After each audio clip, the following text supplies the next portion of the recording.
Hello, it's Nigel here from Articology. Articology is the eco-engineering arm of Arc Biodiversity and Climate.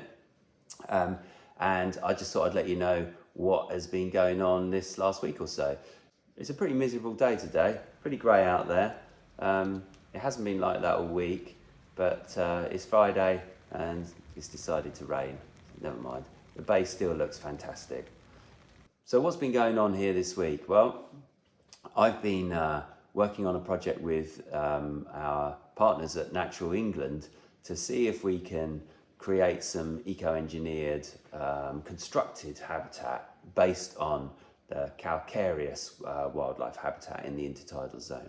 So we're really lucky here at the studio because just up the road we've got exactly that. We've got the White Cliff and we've got some fantastic chalk intertidal habitat. So I've been up there, had a good old look around to get some inspiration for that, and then we've come back to the studio, and on the bench now we've got the first iterations really of the work that we're doing with Natural England. So it's coming on, it's a start, and it's underway. Elsewhere in the building, Ches is working on a brand new website for the Isle of Wight World Biosphere Reserve. I've seen little bits of it and it's looking fantastic, and I'm pretty sure that will be launched fairly soon. Sam also operates from this side of the little complex that we've got here, and she's been super busy coordinating the team of ecological consultants and ecological surveyors that are out on sites doing all of that kind of work that we do here at Arc Biodiversity and Climate. And then next door, Ian and Claire, and they've been really busy working on all manner of things, from working with policy makers to local authorities, community groups, under the umbrella of Shaping Better Places, which is the delivery framework that we all work with, and it's the thing that sort of ties us all together, all of our work. So Claire is organising Fort Vic Foray, which is happening tomorrow in Yarmouth. It's one of multiple free family events that are happening, and I can just give you a quick lowdown on what's going on there tomorrow. So Kathy from Nature Works is going to be there doing fun stuff for families, making stuff in the woods, etc. We've got Bird Aware, so Charlotte from Bird Aware will be there doing bird watching, which is because it's a fantastic place for bird watching there. We've got White Coast Fossils, Megan will be there, and the Fort Vic Ranger Anita's going to be there as well. Artist Teresa Grimholdy will be there, and she's brilliant, so you'll be able to make stuff with her. Project Seagrass, which is an international project, in fact, is going to be there as well, so you'll be able to meet the folks from Project Seagrass. And don't forget, Tina will be there from I Watch Wildlife.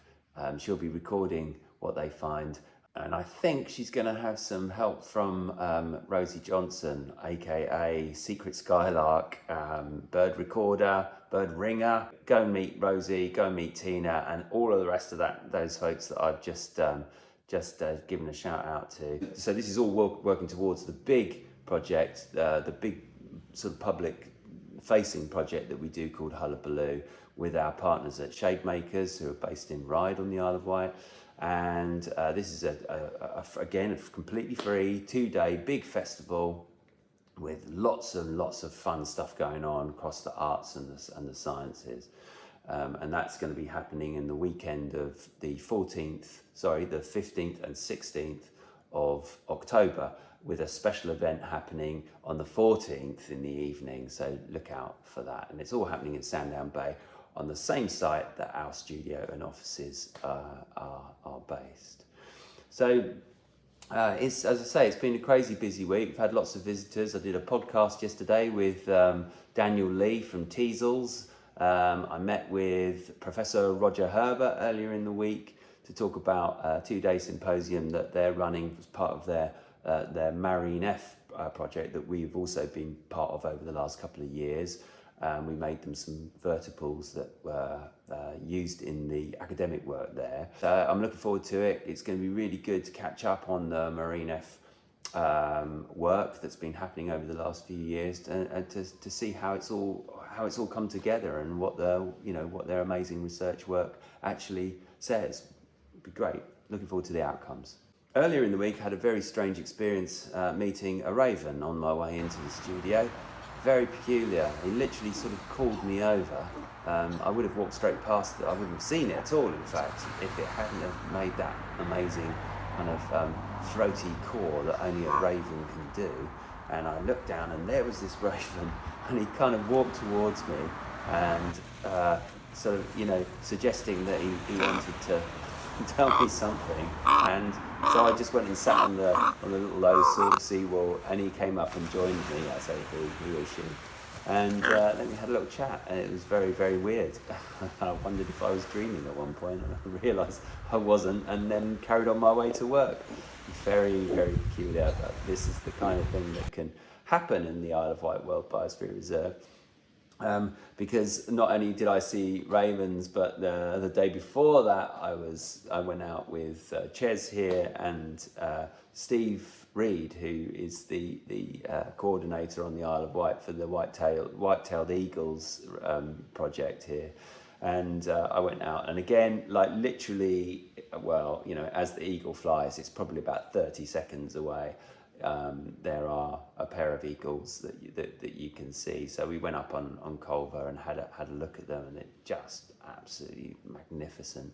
So if you haven't ever seen white-tailed eagles and you don't want to go all the way to Scotland, you know, come to the Isle of Wight, because they're here, and you're almost guaranteed to see eagles here. We've got multiple pairs or multiple birds now, because we're part of this release program that's been happening over the last few years. And will continue for another couple of years. And we've got at least one bonded pair now. I think we're 3 years into the project, one bonded pair that live just literally next door. They are, we've got eagles for neighbours. That's amazing. So there we go. That's kind of a bit of a roundup of the week. Loads of other stuff going on. It's incredibly busy here at the moment, which we're really pleased about. And we're looking forward to working with many, many more of you as time goes by. We'll see you at those events. If you can't make Fort Vic Foray tomorrow, be sure to put the 15th and 16th of October in your diary. Come and say howdy at Hullabaloo. Maybe see you there. Cheers. Bye.